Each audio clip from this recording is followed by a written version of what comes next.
이미 15장에서 본 것처럼 북왕국 이스라엘은 반아수르 정책을 피게 되고, 그래서 아수르의 침공을 받게 되죠. 그로 인해서 갈릴리와 요단 동편 땅을 빼앗기게 됩니다.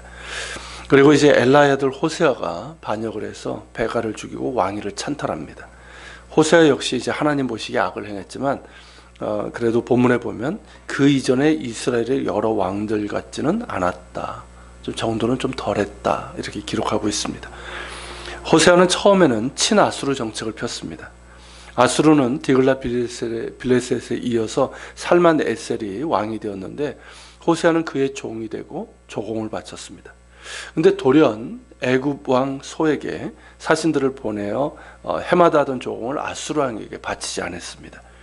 이는 아수르가 부과한 조공이 매우 무거운 것이었고, 애굽이 아수르의 확장을 막기 위해서 우리가 너희를 도와주겠다라고 그렇게 제안을 했기 때문입니다. 이렇게 해서 호세아는 친아수르에서 친애굽으로 돌아서게 됩니다. 그러자 아수르의 살만에셀은 이스라엘을 침공해서 호세아를 잡아 감옥에 감금해버리고 맙니다.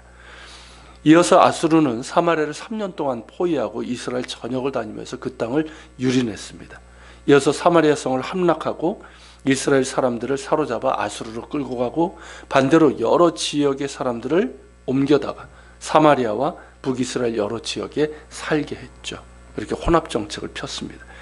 이때가 바로 주전 722년으로 북왕국의 역사가 끝난 해입니다. 호세아는 그렇게 북왕국의 마지막 왕이 되고 맙니다. 그리고 이제 7절부터는요, 북왕국의 멸망의 원인에 대해서 말씀하고 있습니다. 그들의 멸망의 원인은 다른 데 있지 않다는 겁니다. 오직 하나, 그들의 하나님 여호와를 버렸기 때문이라는 것이죠. 7절에서 야훼 하나님께서 애굽의 노예였던 이스라엘 자손들을 구원하신 출애굽의 은혜를 언급합니다. 그들의 출발점 아닙니까? 하나님께서는 애굽의 노예였던 그들을 크신 능력으로 애굽에서 구해내시고 당신의 백성으로 삼으셨을 뿐만 아니라 그들의 조상에게 약속하신 가나안 땅까지 그들을 인도하셨습니다. 젖과 꿀이 흐르는 땅을 주셨고 그들에게 많은 은혜와 복을 주셨습니다. 그러나 그들은 하나님을 경외하기를 점점 거부하고 가나안 족속들의 우상을 섬기기 시작했습니다. 하나님께서 주신 율법과 법도를 따르지 아니하고 오히려 이방 사람들의 음란하고 가증한 규례를 쫓아가고 이스라엘의 여러 악한 왕들이 세운 아합이나 이런 악한 왕들이 세운 그런 율례를 행했습니다. 모든 성마다 산당을 세우고 모든 산 위와 모든 푸른 나무 아래에 목상과 아세라상을 세워서 그것들을 섬겼습니다. 하나님께서 많은 선지자들을 보내서 이스라엘과 유다에게 그 죄와 악한 길에서 떠나 다시 하나님을 섬기고 하나님의 명령과 율례를 지킬 것을 거듭해서 말씀하셨지만 그들은 듣지 않았고 오히려 선지자들을 박해하고 죽이고 멸시했습니다. 그렇게 이스라엘 백성은 하나님의 언약과 말씀을 버리고 허무한 것을 따라 허망하게 되었습니다. 15절 말씀이죠.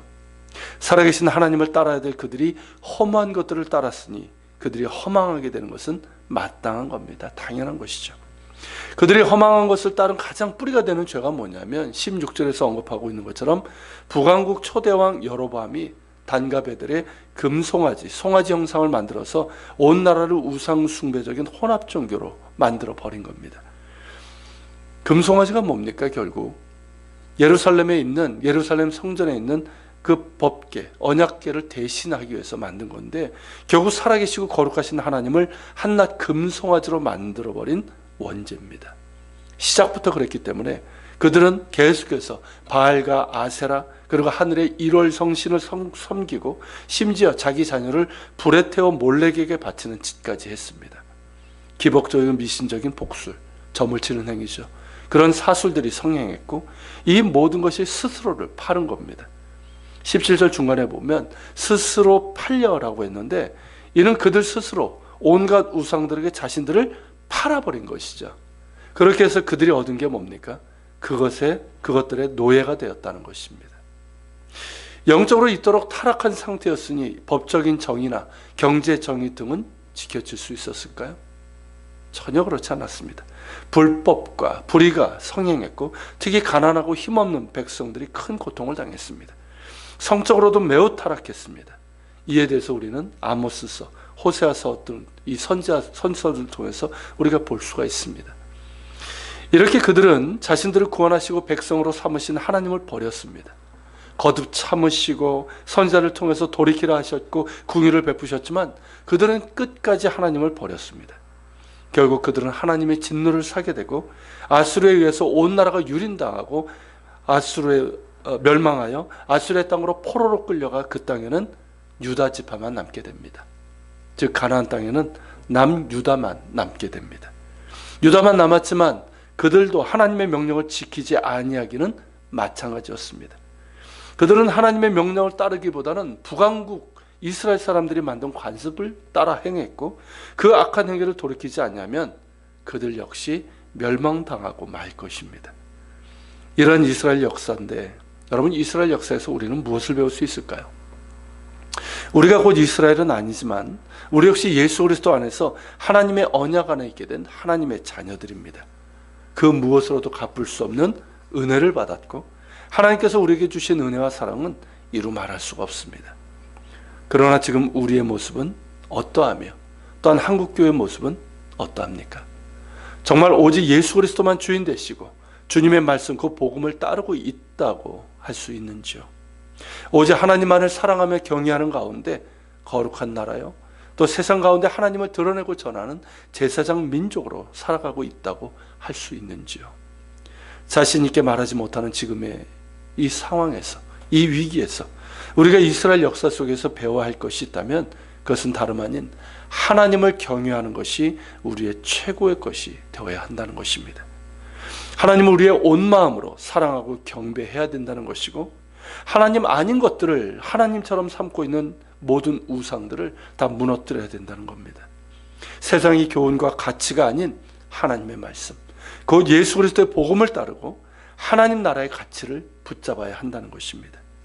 무엇보다 우리의 주인은 주님이십니다. 예수님만이 교회의 주인이심을 결코 잊어서는 안 됩니다. 이것이 지금 우리에게 하나님께서 원하시는 뜻이고 우리가 살 길이며 또한 한국교회가 다시금 주님의 거룩한 몸으로 세워지는 길임을 믿습니다. 우리 같이 기도합시다. 오늘 말씀을 기억하면서 기도합시다. 우리가 성경을 보면 그것이 비단 이스라엘의 역사로 끝나는 것이 아니라 우리 자신을 돌아보게 됩니다.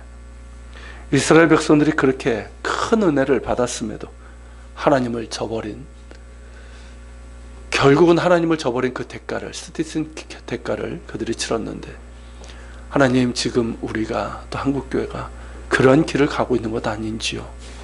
참으로 두렵고 하나님 앞에 죄스럽습니다.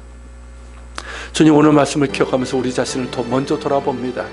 하나님, 우리가 하나님을 경외하고 하나님을 가장 귀하게 여김을 하나님 우리의 믿음 안에서 다시 확인하게 하시고 하나님의 말씀을 붙들고 하나님 나라의 가치를 붙들게 하여 주옵소서. 하나님처럼 붙드는 것이 있습니까? 하나님보다 더 높아진 것이 있습니까? 그 우상들을 무너뜨리게 하여 주옵소서. 나의 주인은 오직 주님이십니다. 그리고 한국교회 주인도 주님이십니다. 하나님, 이런 바른 신앙으로 바른 삶의 태도로 회복되게 하여 주옵소서. 우리 같이 기도하며 기도 앞에 나아갑시다.